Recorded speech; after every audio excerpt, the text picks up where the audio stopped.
What is?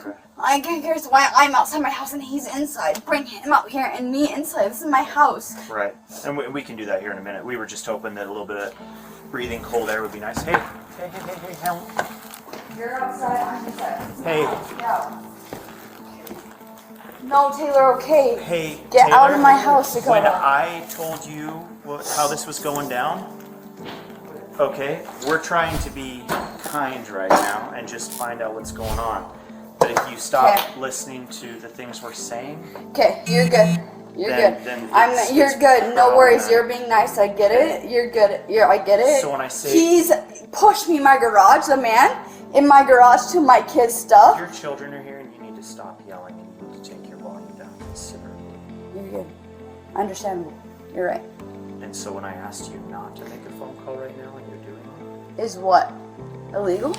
All right, we need to talk about this situation again, but not the way everyone else is talking about it. Because right now, most people are focused on the surface, the headlines, the cancellation, drama. But if you actually step back and look at everything happening around Taylor Frankie Paul, this isn't just messy. This is layered. And honestly, this is one of those situations where the deeper you look, the more uncomfortable it gets. It was funny to me that the show wanted to take this risk, but for you to have a lead of color, that was too risky, right? When it came to, hey, we're gonna have our first lead of color, which took 15 years, that person had to be damn near perfect on paper because that had to make sense to your audience.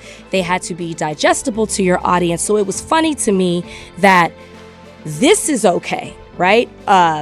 Divorce, and no, I'm divorced, no shame, but just the ideal Bachelorette, what they have presented to us over these 20 plus years, was not this.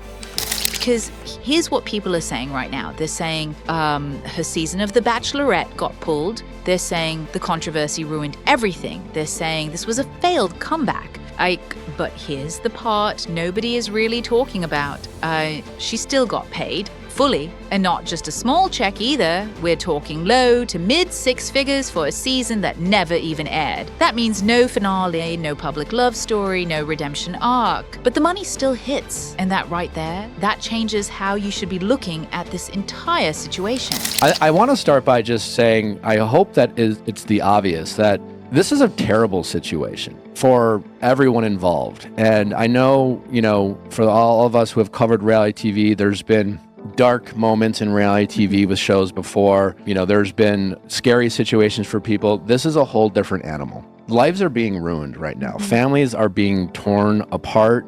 Careers are being ended. We don't even know how this is falling out. This is industry changing. This will have ripple effects for years to come. Wellness calls are being made right now. So I understand right now people are very interested and fascinated by this story, but everyone jumping to the internet, I guess all I'm saying is before you have your next hot take where you want to jump on your phone and knowing that it's going to go viral and people are going to engage with it, just remember that right now, there are people's lives being ruined.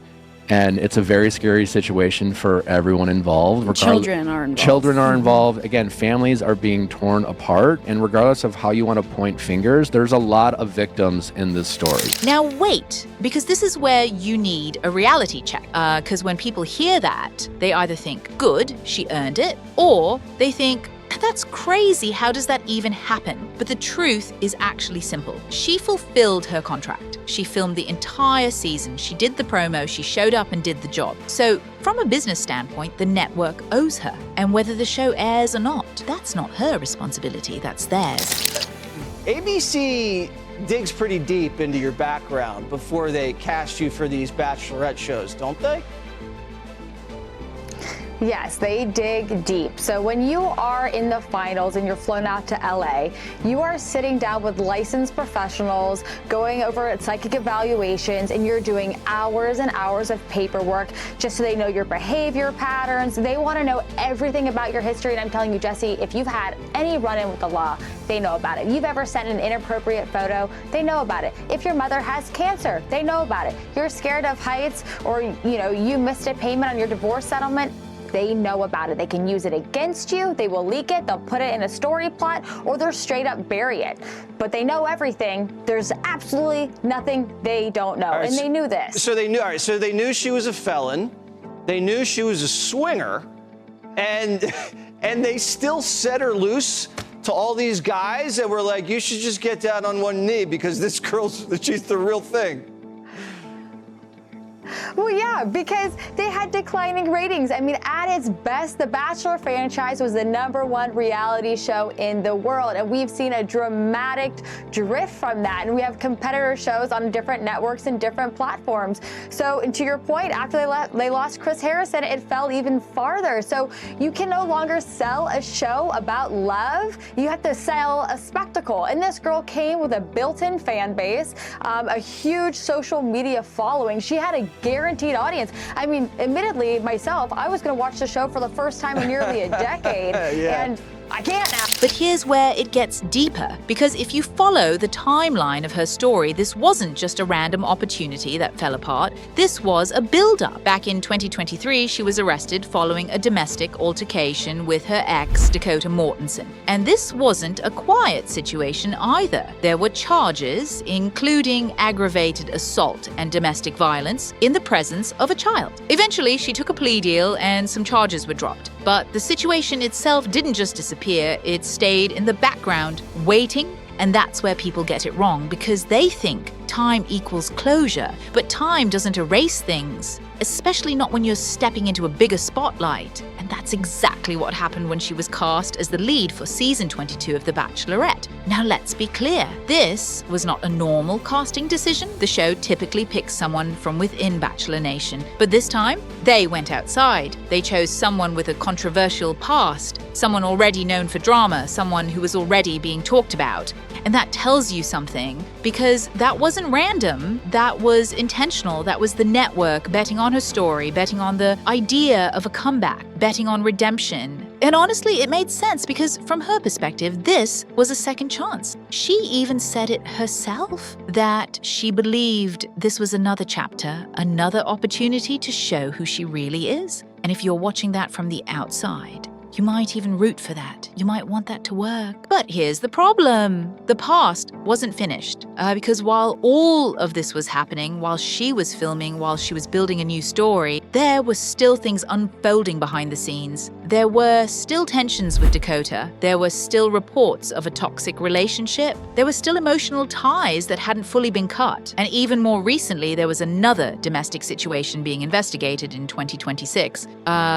So this wasn't just a clean break from the past. This was a situation that was still active, still evolving. And then everything changed the moment that video resurfaced. Because there's a difference between hearing about something and seeing it. And once people saw that footage from 2023, once it became real, visual, undeniable, that's when the network pulled the plug. Not before filming, not during casting, not when the charges were public, but when the perception shifted. And that's the key word here.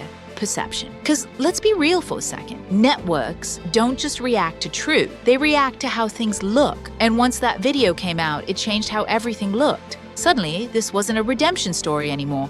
It was a liability. It was something that could affect sponsors, viewers, and the entire brand. And that's when ABC made the decision to cancel the season entirely. Now, here's where it gets even more complicated, because this decision didn't just affect her, it affected everyone. Contestants who left their jobs, people who paused their lives, people who committed to being part of this experience, and now they're left with nothing to show for it publicly. And even former Bachelorette Rachel Lindsay called the situation tainted, questioning whether the franchise can even move forward the same way after this. And that word, tainted, that's heavy, because it means this isn't just about one season. This is about the reputation of the entire show. It's about trust. It's about whether audiences can still buy into the idea of love and authenticity when situations like this keep happening behind the scenes. But let's go back to Taylor for a second, because this is where people start to get divided. On one side, you have people who feel like she deserves another chance,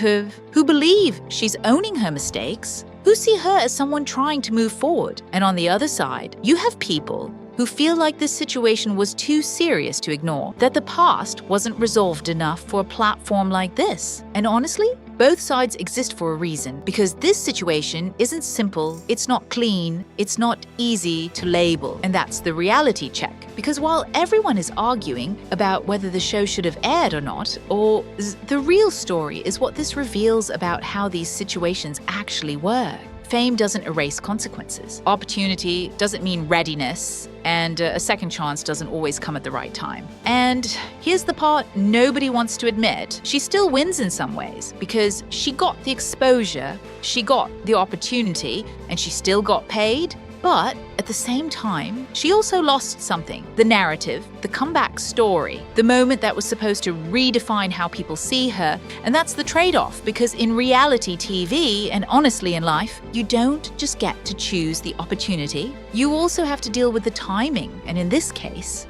the timing didn't work. So yeah, people can sit here and argue about fairness, about accountability, about whether she deserved this or not. But if you really look at what happened, this wasn't just a cancellation. This was a collision between past and present, between perception and reality, between opportunity and consequence, and whether people want to admit it or not. That's the part that actually matters. Because at the end of the day, this isn't just about one person. It's about how these stories are built and how quickly they can fall apart. And that's the reality check nobody wants to sit with.